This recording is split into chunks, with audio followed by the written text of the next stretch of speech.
Merry Christmas and Happy New Year to you and yours.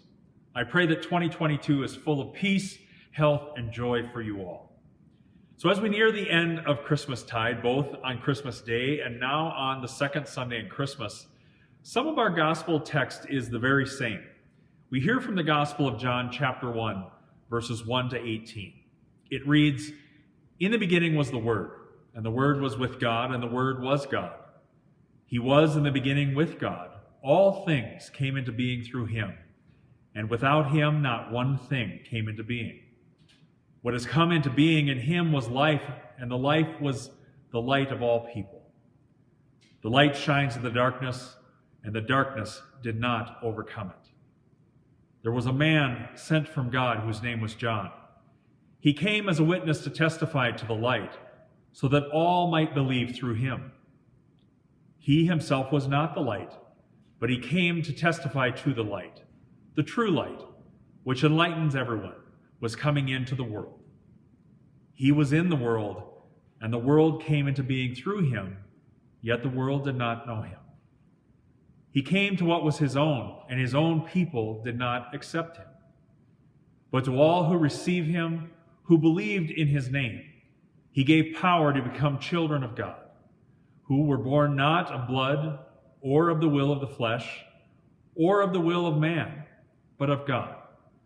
And the Word became flesh and lived among us, and we have seen his glory, the glory as of a Father's only Son, full of grace and truth. John testified to him and cried out, 'This was he of whom I said, he who comes after me ranks ahead of me, because he was before me.' From his fullness we have all received grace upon grace. The law indeed was given through Moses. Grace and truth came through Jesus Christ. No one has ever seen God. It is God, the only Son, who is close to the Father's heart, who has made him known." So light is a wonderful thing, a powerful thing in our lives. This last week was the winter solstice, the day of the year with the shortest amount of daylight and the longest darkness of night. As Dakota people, even though we can wake to frigid temperatures, if there is a bright blue sky, it just helps bolster our spirit. I once heard that on a still, quiet, moonless night, the light from a single burning candle can be seen for over 11 miles. This speaks to the power of light in darkness. It is not the darkness that overpowers the light, but even a flicker penetrates the darkness.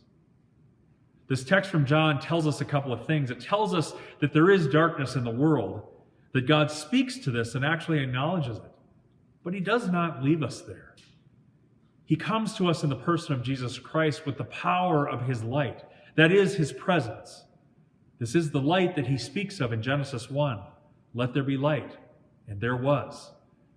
In that first utterance, God is not speaking about the Son, S-U-N, but about his Son, S-O-N, the one that brings light into the world. And God speaks love and mercy into our lives through him. Join us this weekend as we gather for worship and hear this promise again. We gather at 5 o'clock on Saturday and at 9 and 11 on Sunday in the main sanctuary. You may live stream from our website, and our broadcast is on KSFY television at 11 a.m. Come and hear God speak light and life into your life. I'll see you in church.